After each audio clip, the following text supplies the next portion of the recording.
हम अन्य देश से जब टकराहट की स्थिति में आएंगे तो उनकी 6 साल की ट्रेनिंग और हम 6 महीने की ट्रेनिंग हम उनसे कैसे पार पाएंगे। 4 साढ़े 4 साल के लिए उसमें रखते हैं और उसके बाद हम निकाल देंगे। उसके बाद वो हमारा नौजवान कहाँ जाएगा? वो नौजवान हमारा ठोकरे खाएगा, दर दर है भटकेगा। ये भी इस प्रकार राजनाथ सिंह ने जो कहा है संसद में कि हम 1 करोड़ रुपए का कंपनसेशन दे रहे हैं, ये बिल्कुल निराधार है। मोदी तो देश में वो क्यों चला दे, वो तो अपन से भी पावरफुल इंसान है ना। मोदी ने सकम अच्छी की, उससे हम खुद खुश हैं, पूरे इंडिया खुश है। देखा। नमस्कार, मैं हूं उदय कुशवाहा और आप देख रहे हैं इंडिया टॉक। अग्निपथ योजना अग्निवीरों को लेकर पिछले कुछ दिनों से राहुल गांधी और अखिलेश यादव ने संसद में बवाल काटा हुआ है। वहीं बीजेपी का कहना है कि विपक्ष अग्निपथ योजना को लेकर जनता को गुमराह कर रहा है। अब सवाल यह उठता है कि आखिर सच्चाई क्या है। तो आइए आज इसी मुद्दे पर बात करेंगे जनता से और जानेंगे क्या कुछ कहना है जनता का। अग्निपथ योजना पर लगातार बवाल मचा हुआ है, क्या कहेंगे आप? अग्निपथ योजना सही है या गलत? अग्निपथ योजना भारत सरकार के द्वारा नौजवानों के लिए एक अच्छी योजना निकाली है, जिसकी अभी तक जनता में या कहीं पर कोई शिकायत, कोई गिले शिकवे नहीं है। लेकिन विपक्ष के कुछ नेता इसका विरोध कर रहे हैं। वो क्यों कर रहे हैं? क्योंकि उनकी राजनीतिक मजबूरी है। नौजवानों को, उनके परिवार वालों को इससे कोई शिकायत नहीं है। देश में अच्छा मैसेज आ रहा है, लोग बहुत खुश हैं। ऐसी योजनाएं और भी आनी चाहिए नौजवानों के लिए। सरकार की अच्छी योजना है ये। अग्निपथ योजना पर लगातार बवाल मचा है, क्या कहें, क्या देश के लिए अग्निपथ योजना सही है? एकदम सही है। वो तो कांग्रेस वालों का काम ही है, कुछ जो भी बीजेपी लाए उसकी बुराई करना विपक्ष का काम होता है। जैसे वो करती है, हमेशा करती आई। वो ना अपना धर्म देखती है, ना कि कुछ मतलब ये सोचती है कि ये जनता के लिए सही है या नहीं। वो तो अपनी पार्टी के लिए सोचती आई है और सोचती है। अखिलेश यादव का कहना है कि यह योजना देश के लिए हानिकारक है, यदि वो सत्ता में आए तो आगे जाके इस योजना को बंद कर देंगे। इस पे क्या कहेंगे?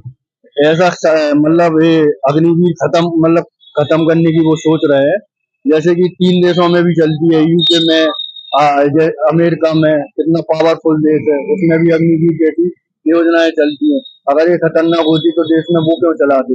वो तो अपन से भी पावरफुल इंसान है ना। देश में अग्निवीर योजना है, बहुत बवाल हो रहा है, क्या लगता है कि देश के लिए अग्निवीर योजना सही है या गलत है? पहली परिवर्तन में आपके माध्यम से मैं आशीष द्विवेदी युवा समाज सेवी हूँ, और बस ये कहना चाहूँगा जो भी भर्ती हो रही है उसमें पेपर कम देते हैं लोग। चाहे बीजेपी गवर्नमेंट हो, चाहे आपकी सपा, कोई भी सरकार है, इसमें 10 साल से अभी तो कोई भर्ती नहीं आई है। आज टीवी तो सारे पेपर आउट जाते हैं, हम लोग को फायदा क्या है? जो सबसे ज्यादा जो छात्र युवा नाराज है, सबसे ज्यादा इसी का है। मोदी ने सकम अच्छी की, उससे हम खुद खुश हैं, पूरे इंडिया खुश है। देखा, मुद्दा है बेरोजगारी, उससे 95% बेरोजगार नाराज है, और जिनकी जॉब लग चुकी है वो चाहे अपने बंदे ठंड नहीं आ पा रहा यहाँ से। भर्ती होती बॉली बॉली बॉली जैसी नहीं है भर्ती। जब सब काम ऐसे ही मतलब हमेशा नहीं आएंगे। जो सरकार कर रही है काम अच्छा कर रही है, लेकिन जो हर 6 महीने वैकेंसी आती है वो नहीं आती है। अग्निपथ योजना पे इस टाइम बहुत बवाल मचा हुआ है, क्या लगता है अग्निपथ योजना देश के लिए सही है या गलत? जो बवाल है अग्निपथ योजना को लेके वो 100% सही है, क्योंकि अग्निपथ योजना से हमारे 4 साल बाद जो ट्रेंड लोग निकलेंगे ना, उससे समाज में अराजकता फैलेगी। एक तो अग्निपथ योजना में केवल 6 महीने की ट्रेनिंग है, और हम अन्य देश से जब टकराहट की स्थिति में आएंगे तो उनकी 6 साल की ट्रेनिंग और हम 6 महीने की ट्रेनिंग हम उनसे कैसे पार पाएंगे। अग्निवीर योजना बिल्कुल टोटल गलत है। उस अग्निवीर योजना को बंद होना चाहिए, और जो सेना में भर्ती जिस तरह से की जाती थी उनको फुल टाइम के लिए भर्ती किया जाए। उनकी पेंशन हो, तो अगर शहादत होती है तो उनको शहीद का दर्जा मिले, उनका कंपनसेशन मिले, तब तो ठीक है। अग्निवीर योजना टोटल गलत है, इसको तो तत्काल प्रभाव से बंद कर देना चाहिए। अग्निपथ योजना सही है या गलत? नहीं, बिल्कुल गलत है। जो हमारा युवा बॉर्डर पे खड़ा होकर हमारी रक्षा करेगा, उसको हम 4 साढ़े 4 साल के लिए उसमें रखते हैं और उसके बाद हम निकाल देंगे। उसके बाद वो हमारा नौजवान कहाँ जाएगा? वो नौजवान हमारा ठोकरे खाएगा, दर दर है भटकेगा। ये भारत सरकार की जो स्कीम थी वो गलत है। उनकी जो योजनाएं बनी थी मोदी सरकार की, इसलिए उसकी घोर निंदा है, टोटल गलत है। उसको वापस लेना चाहिए, हमारा कहना यह है। अग्निपथ योजना देश के लिए सही है या गलत? ये बिल्कुल एक प्रकार की योजना इस प्रकार की है कि बच्चों को मतलब उनको कुछ देने के अलावा कुछ है नहीं सरकार को इस प्रकार की योजनाएं लाने के अलावा। ये बिल्कुल यूजलेस स्कीम है जो अग्निवीर योजना नाम की है। आप हमारे पड़ोसी देशों को देखिए जो हमारे एनिमी कंट्री हैं, जैसे चाइना, समथिंग लाइक चाइना हुआ, और भी अदर मैं नाम लेना नहीं चाहता, और जो भी हमारे पड़ोसी देश हैं उनके सैनिकों को 5 साल की ट्रेनिंग मिल रही है और उन्हें काफी अच्छी सुविधाएं मुहैया कराई जा रही हैं। और हमारे अग्निवीर लोगों को देखिए जो नए युवा हैं उनको केवल 6 महीने की ट्रेनिंग, ये किस प्रकार से उनके सामने compete कर सकेंगे जब कोई वॉरफेयर, फिजिकल वॉरफेयर में अगर सामना हुआ तो ये किस प्रकार से टिक सकेंगे।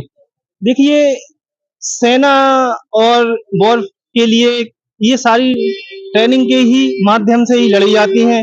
जिसकी जितनी अच्छी ट्रेनिंग होगी, जिसकी जितनी अच्छी स्किल होगी वॉरफेयर में, वही युद्ध को विजय प्राप्ति करेगा। उसमें हमारा यही कहना है। इसमें सरकार वैसे भी इस प्रकार राजनाथ सिंह ने जो कहा है संसद में कि हम 1 करोड़ रुपए का कंपनसेशन दे रहे हैं, ये बिल्कुल निराधार है, क्योंकि ये इंश्योरेंस कंपनी के द्वारा उनको दिया जा रहा है, जो उनके वेतन में से काट लिया जाता है। उसके तहत ये उनको, अगर वो शहीद होते हैं तो उनको शहीद का दर्जा ना मिलकर ये इंश्योरेंस कंपनी का एक झूठ फैलाया जा रहा है। सरकार के द्वारा उनको कुछ भी नहीं दिया है। ये तो यही बात हो गई कि एक प्राइवेट करते जा रहे हैं, वन नेशन वन रैंक की बात करते हैं। ये कुछ भी नहीं है, ये वन नेशन वन ठेकेदार बनना चाहते हैं, जिस प्रकार से अडानी अंबानी इस देश के ठेकेदार बनते जा रहे हैं। यही मोदी जी की योजना है कि हम वन नेशन की थ्योरी लाकर वन नेशन वन पेंशन, ये वन पेंशन एक देश एक चुनाव के तहत बस हम वन नेशन वन ठेकेदार की योजना बना रहे हैं ये मोदी जी। और ये निराधार बिल्कुल चीजें हैं जो जमीन पर नहीं आ पाएंगी। पहले की सरकारें देखिए तो सेनाओं को काफी अच्छे सुविधाएं मिलती थी। आप पेंशन ले लीजिए, उसमें से पेंशन के अलावा और कैंटीन की सुविधा, जो बहुत ही महत्वपूर्ण सुविधाएं हैं जो हमारे सैनिकों को मिलना चाहिए, जो देश के लिए जीने मरने का हौसला रखते हैं। लोग तो ये भी कहने लगते हैं कि हमारे बीवी बच्चे हैं, ये हैं, उनके भी बीवी बच्चे हैं और वो हमारे देश के लिए सेना पे हमें गर्व है। जो सेना सीना तान के बॉर्डर पे चाहे कोई भी हो उनसे मुकाबला, हमारे दुश्मनों से मुकाबला करती है। इस प्रकार मोदी जी एक तरफा उन्होंने हमारे एक उनके सामने भी एक सैनिक ने चुनाव में पर्चा भरने की कोशिश की और उनके सामने चुनाव लड़ने की कोशिश की, तो उन्होंने उस सैनिक का पर्चा नष्ट करवा दिया। किन्हीं कारण जो सेना में है, सरकार उसका पर्चा नष्ट करवा रही है, मोदी जी के सामने कोई लड़ ना पाए। ये एक तानाशाही रूप का उदाहरण है। जिस प्रकार से तानाशाही चला रहे हैं, कभी किसी का पर्चा रद्द करवाने का, कैंसिल करवाने का काम करते हैं मोदी जी। इस प्रकार से ये बिल्कुल भी नहीं होगा। सेना के लिए तो आज तक पुलवामा में अटैक हुआ तो आज तक उसका ITU नंबर, जिधर पर 8 लाख के करीब मुझे लगता है सैनिक डिप्लॉयमेंट है, जिस प्रकार से, और कितनी ही सुरक्षा के बहुत कड़े इंतजाम है।